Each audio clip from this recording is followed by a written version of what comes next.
What's up, fishies? And welcome back, Season 2, Episode 7. We're doing things a little differently today. We're taking a small break from building and making things, and we're back at the Ninnekah Cemetery to do a follow-up video to a video from our winter break. If you will remember the grave dowsing video, Mom suggested a follow-up video to include marking graves as well as showing a little more of the dowsing and giving a little bit more explanation on the how-to. Right now we're waiting on Mom to do some checking. We're gonna flip the camera around here.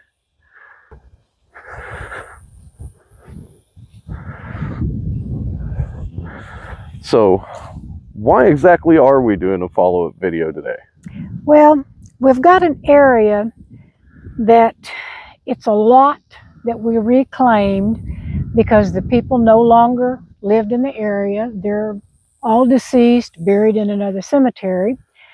And Oklahoma law says if it's been at least 75 years since a lot was used and it's not been claimed, the cemetery can take it back. So this particular lot, this baby, was 4 days old when it died in 1905. So 2 years ago, we reclaimed this lot among other lots within the cemetery. And like I said, this baby is supposed to be the only one buried here. So before we attempt to sell this lot, I like to go in and walk it to see if there could possibly be some unknown burials. We've had that happen numerous times. My own lot, I discovered a body is buried on it. But that's another story for another video. So today, we're going to scan this lot to see if possibly there might be someone else buried here. And if so, try to determine the gender, which we can do that if the conditions are favorable. And today they are, because the ground is very dry. If you have a little bit of moisture in the grass when you're dowsing, you can get false readings. But today it's a nice warm day, the wind has been blowing, so the grass is nice and dry, and with it being in the middle of the day, it's perfect time to do dowsing. One thing I want to show you is to, again, determine if it is an adult or a child. We know this is a baby. Headstone says it was born March 5th, died March 9th. So I'm going to scan it, and it also says it's the son of. They didn't name the child, but they told who it was the son of. So I'm going to douse it to see how long the grave is. And that'll bear out whether it's a child, a baby, or an adult. So to start, you're going to start at the head. Keep your dowsing rods, which I use copper, and I have them in a little copper tube so that I'm not actually touching the rod. And I put some little pink flags on the end so that they're highly visible now. You should be able to see those. And to start dowsing, you're going to start at the head, which will be the west end of the grave, and walk slowly towards the east, which would be the foot of the grave. And as you can see, the rods are starting to cross. And now they've uncrossed, so I know I'm at the foot of the grave.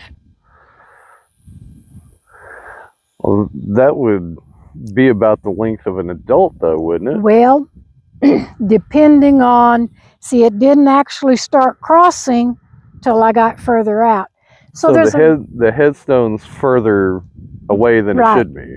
The headstone was not placed correctly, or the casket wasn't placed correctly. Back in the early 1900s, and in this cemetery especially, they were very sloppy at making sure the graves were lined up properly, and they didn't measure them out. But we know that, yes, there is something buried here. So now I'm going to show you how to determine gender. And to do that, I'm just going to hold one rod in my left hand, and you keep your hands, your elbows loose at your side. You'll start on the north side of the grave and walk slowly to the south, and you can see the rod turned, went to the head of the grave. That indicates it's a male, because typically your male is the head of the household. Had it swung to the feet, it would have signified it's a female.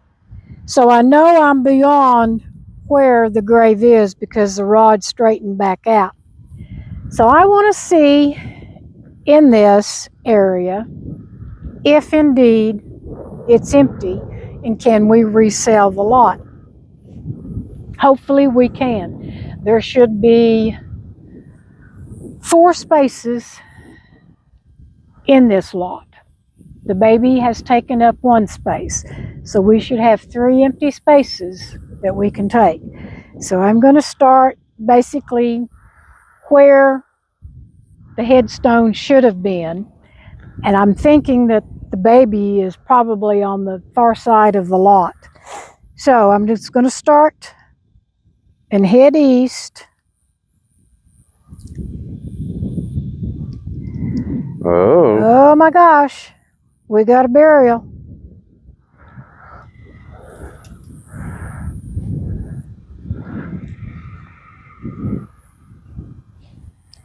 All right, and they've straightened out. So this is definitely an adult because of the length. And again, it was not buried correctly because it is encroaching now into another lot that would have belonged to someone else had we sold it. Fortunately, this has not been sold. So technically, this grave extends out into what we would call a walkway. Okay, so we know we have a body.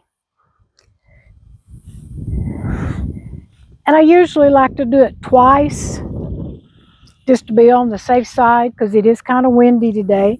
Sometimes your wind can interfere.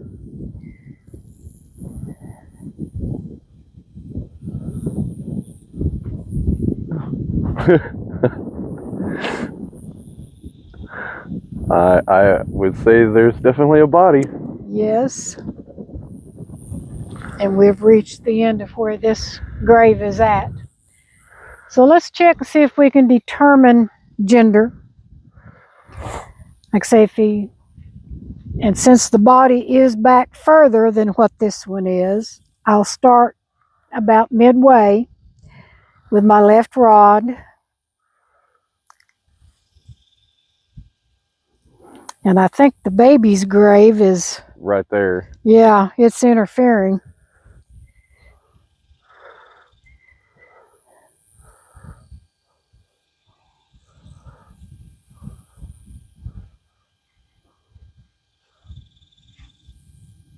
So it's female. It's female because it went to the feet.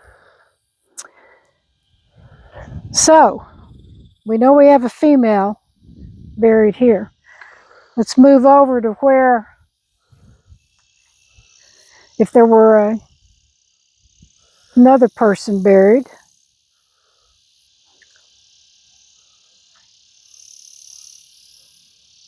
Uh-oh. And we have another one. Oh no.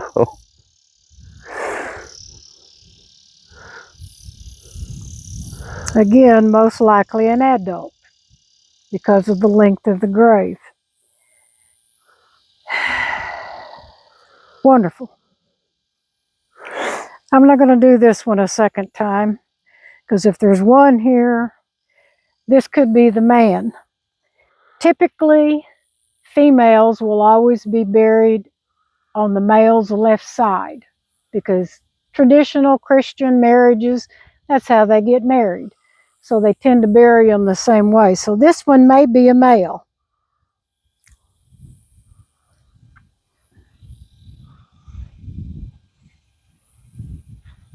Yep. And it is. So, could be a husband and wife or brother and sister, who knows? Well, could it be the parents of the child that's buried here? No, because I have researched the ancestry of this child and found them buried, I believe, in cement is where they're buried. And they have other children that were born into this family that are buried in surreal. So the family left the area, and I found this on Ancestry.com. I use Ancestry and Find a Grave when I'm researching family trees. And when we were getting ready to reclaim it, that's when I did my search looking for family to see if there might be anyone left alive. And sadly, all of the siblings to this baby, they're all deceased. And like I say, they're either buried in surreal or cement. So that's where the parents are, is at cement. And then a couple of the siblings are in cement and the others are in surreal. So who these people might be, I don't know. We know some names of people who are buried in the cemetery, but not their location. This is most likely 2 of them. But determining exactly who they are, that's almost next to impossible unless we can find families. And sometimes we've been able to do that because if we've got an obituary, which some of them I do, that's how we know people are supposed to be buried here, because their obituary says they were buried here. Then you can search that through Ancestry for ancestors. And we were able to, with this lot, do that same thing. We found a distant relative, a niece of this lady's husband down in Texas. And she was like, no, they're all gone. I'm in Texas. I don't want them. So she just deeded it back over to the cemetery. And she said, I don't want it. So how big is this lot supposed to be? All right.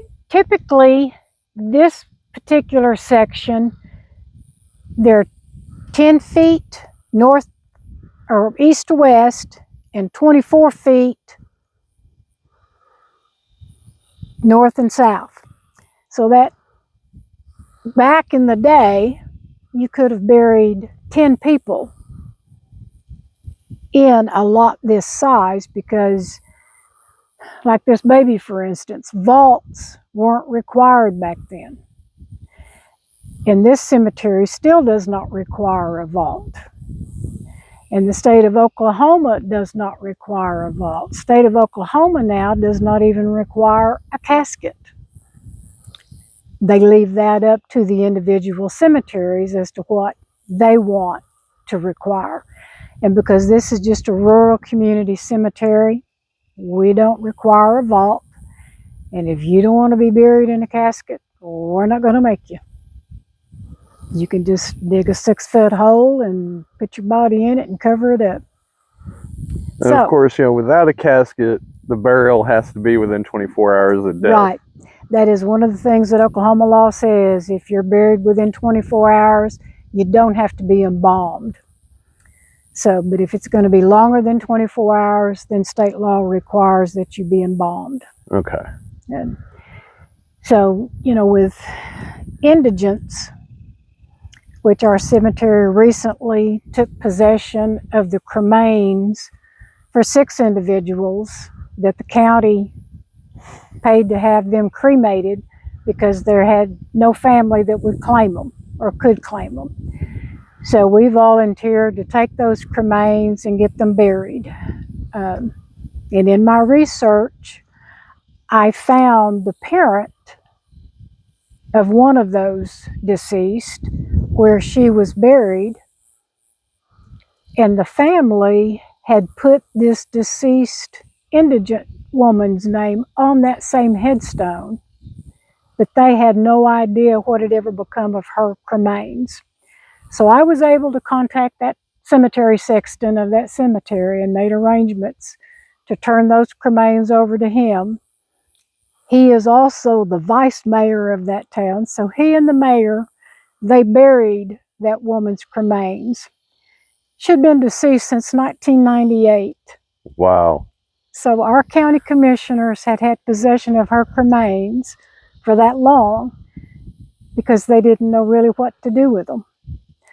And so I feel blessed that we were able to track down a place that that woman is with family now in the cemetery with a headstone.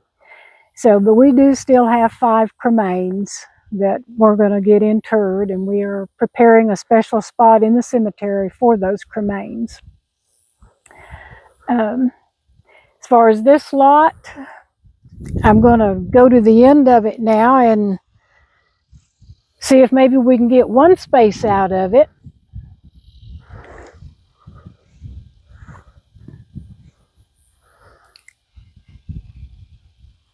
Oh no. Oh, doesn't look like that's going to happen. Jiminy Christmas. And again, it's an adult for the length of it. Well, here we go. Well, I think I'm still too close to that other one. I think they're awfully close together. And they could be.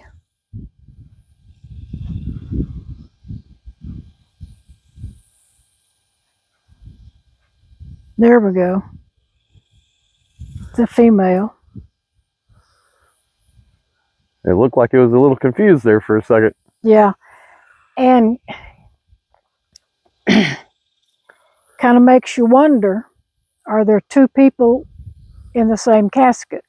They did that a long time ago. If it's a mother and a child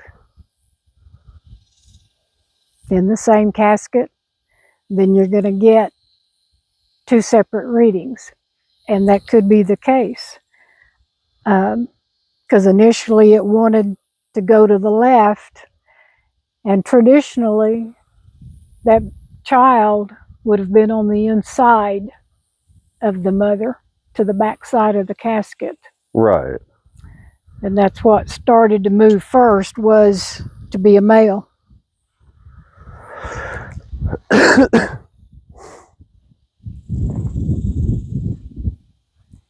Oh, I got a sticker.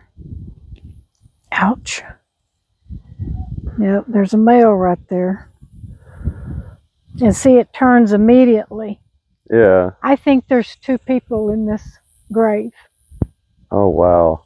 And that's the first time I've ever come across that. You hear of it. So like I say, this very well could be a mother and child.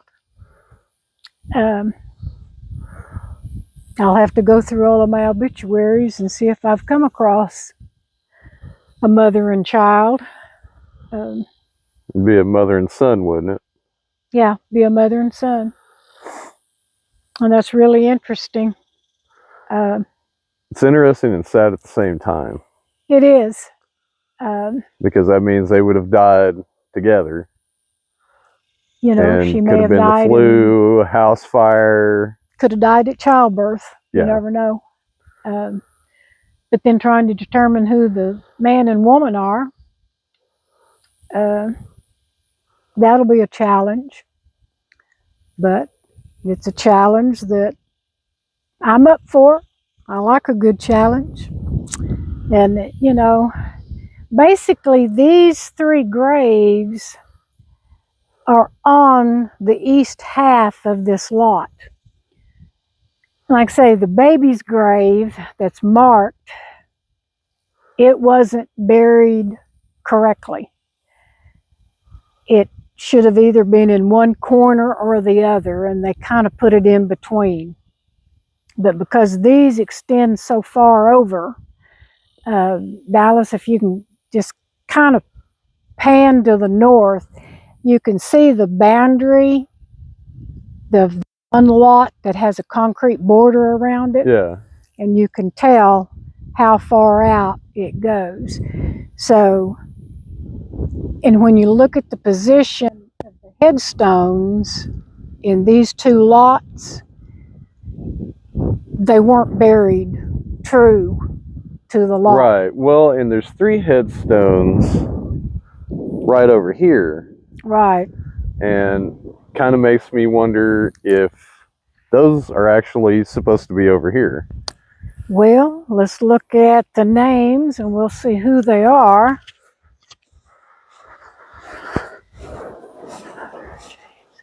All right, because they've just got the first names on them, chances are they do belong in this lot based on the family stone. Let's see what it says. Well, it's just a family stone. So chances are those 3 individuals, and because of the family stone being placed where it was, they probably had to bury them that far over because this has probably been there a lot longer than those. We come across that a lot. The area where we're going to put cremains is a lot that has 4 individuals buried on it on the east half of the lot. But when the family purchased it, they put a concrete border around it, like this one has, prior to any burials. But when you do that and you put it inside the burial, which is what they did, that shortens your burial grounds. A grave is typically, or the space is 10 feet in length and 5 feet in width. So when you have a 10 by 24 lot, that means you can bury people 2 deep because it's, or 20 by 24, I'm sorry. That's what these are, is 20 by 24. You've got 10 feet for a row here and 10 feet for a row there.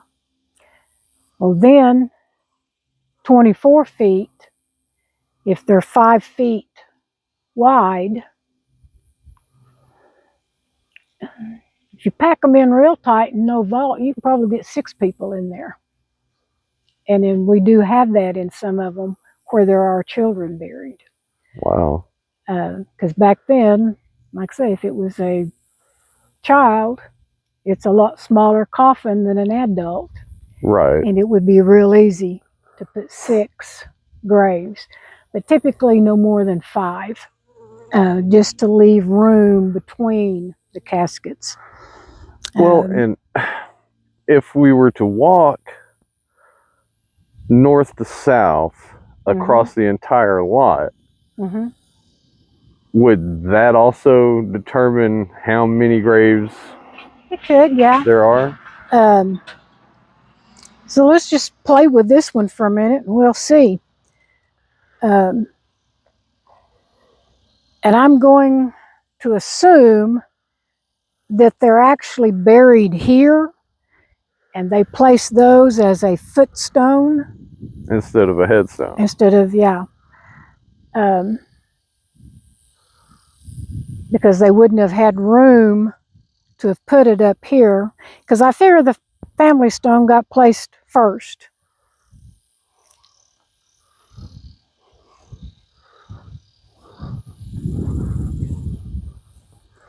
Bingo. This lady is Eula D. It is a woman.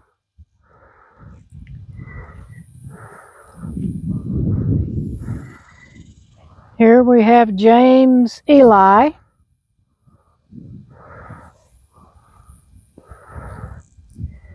And this is Pauline, the daughter, according to the headstone.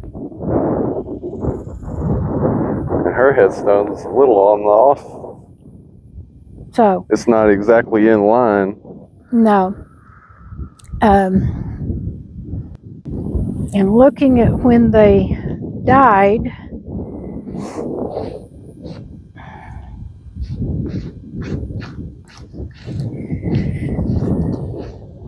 all right, this is an infant. It just has 1917.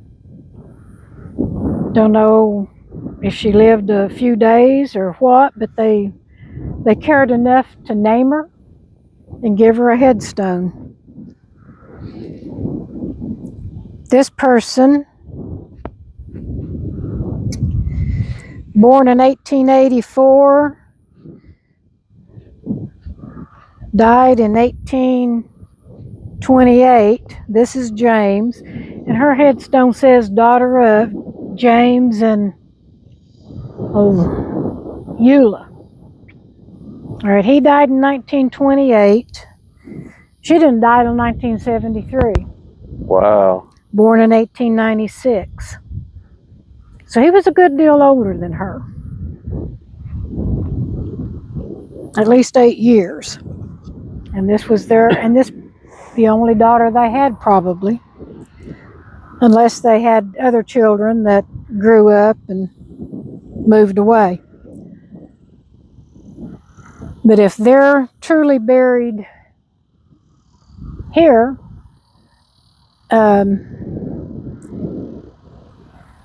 or here, they're probably off center. And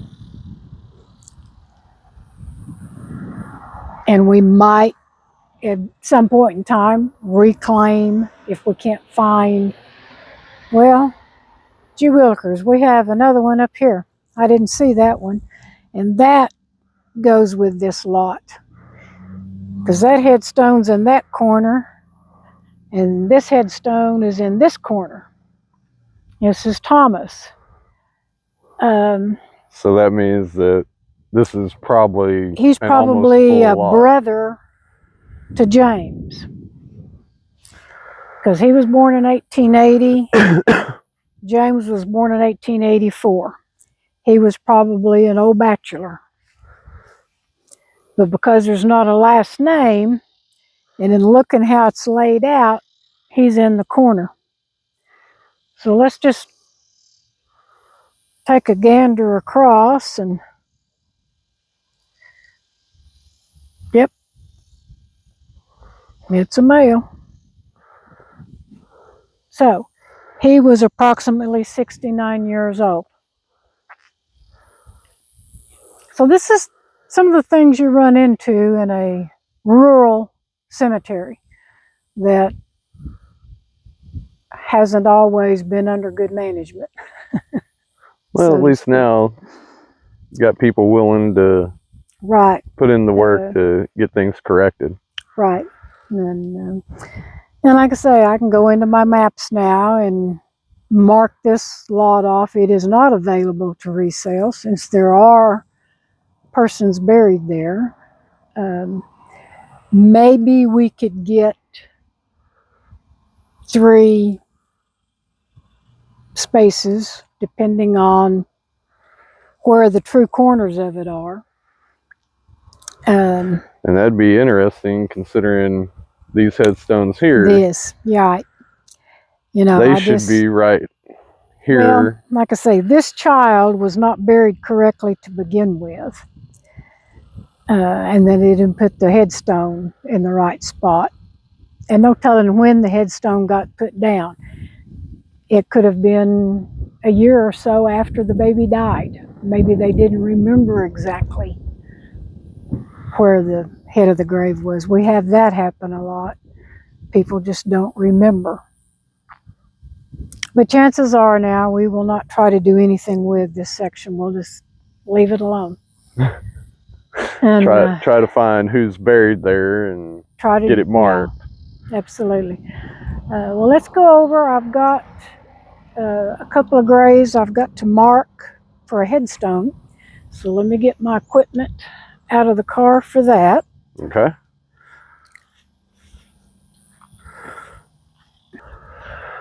Well, that's definitely some interesting developments. Unaware that there's more bodies, more people buried in a lot than what you initially thought. And like Mom said, that tends to happen, in smaller cemeteries like this that aren't managed correctly from day one. You run into issues like that. And I mean, me personally, I think going further on through the lot just to see if the lot is full might be something we do for another video. Maybe I'll do it for a change, who knows. But now we're going to go over here and Mom's going to show us how we mark a grave.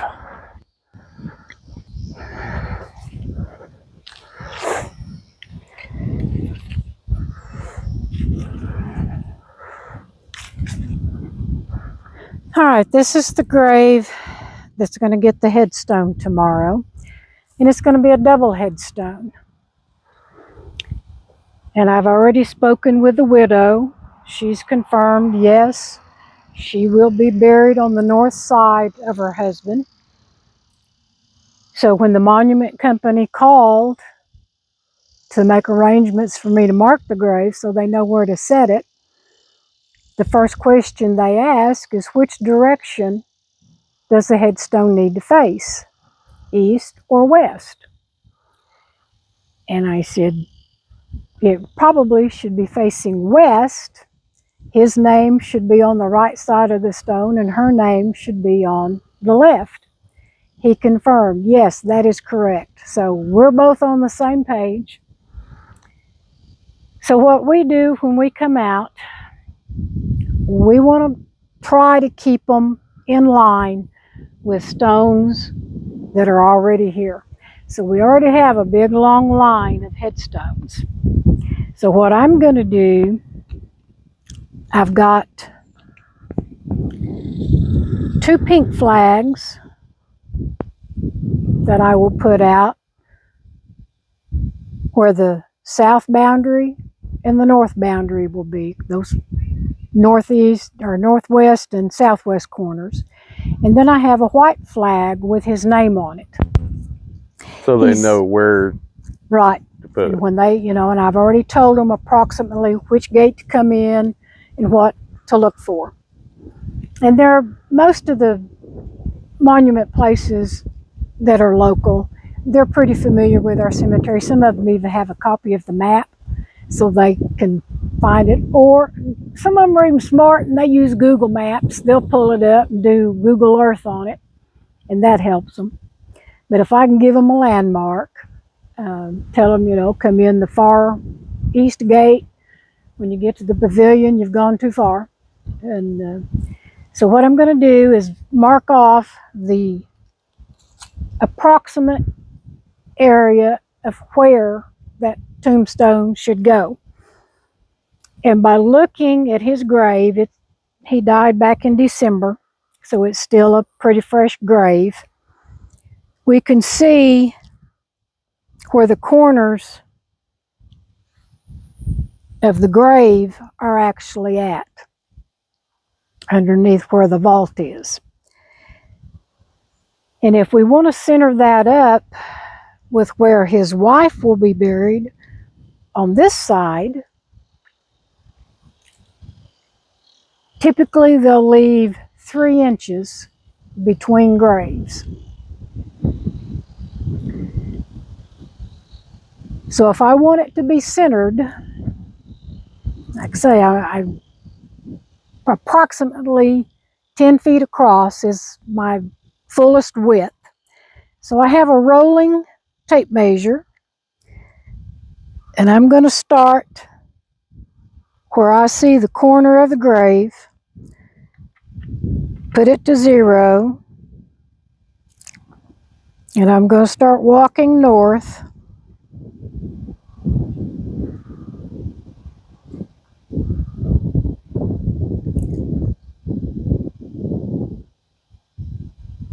Walking a little crooked there. Yeah, the ground's crooked, and you have to take that into consideration. So her grave should end approximately here, which lines up with this grave. So we know this gentleman was buried correctly. He's in the correct spot in that lot. Yay! So if Mrs. is going to be here, we know he's there, then we want that headstone to start approximately the middle of his grave And end in the middle of and hers. end in the middle of hers, depending on the width. I don't know the width, but the monument company does, and what they will center up won't be the base that it's on. This headstone here, when they put it in, they knew to center up the base, to put it further over, so that your names basically should end up right in the middle. Right. So that's how you would center it. So my job is to take my pink flags, and because we want this headstone to line up, and unfortunately we can see these better. The tree kind of hides those going south, so we're not going to really worry about those going south. I'm going to line it up with the ones going north, because these are here in the immediate vicinity. And that's what you And need to be centered up with. right, and what they will do also is take string to make sure that they do have it level and in the right spot. I don't do that because I don't have to be that close. I'm just going to be in a ballpark. I just need to give them a reference point of where to start. So I'll put my first pink flag there, and then my white flag with their name.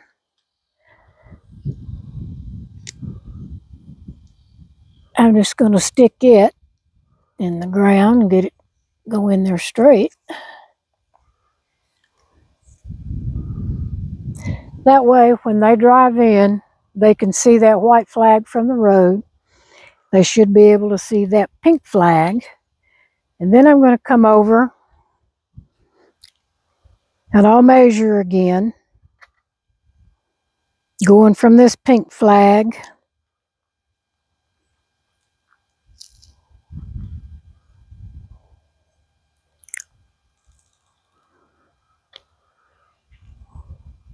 and measure this in to where it lines up with the corner of that headstone. So, because I know these people, and she got the headstone same place that one came from, so I figure it's about the same size as that one. It'll be on a long base, so it should level up flush with the brother. These are brothers-in-law. The wives are sisters.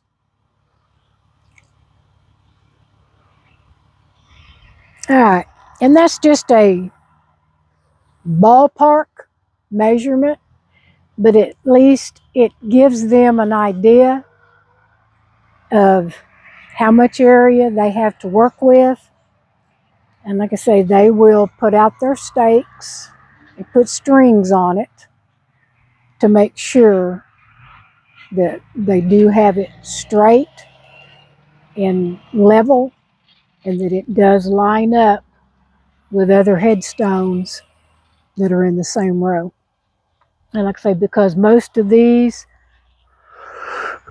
face the east, or the west, I'm sorry, I'm getting turned around here. These face the west. This one will also face the west. And it's really pretty simple. You just kind of have to pay attention to what you're doing. And you know what they say in carpentry, measure twice, cut once. Well, in this is not that strict. But it doesn't hurt to measure twice. Right.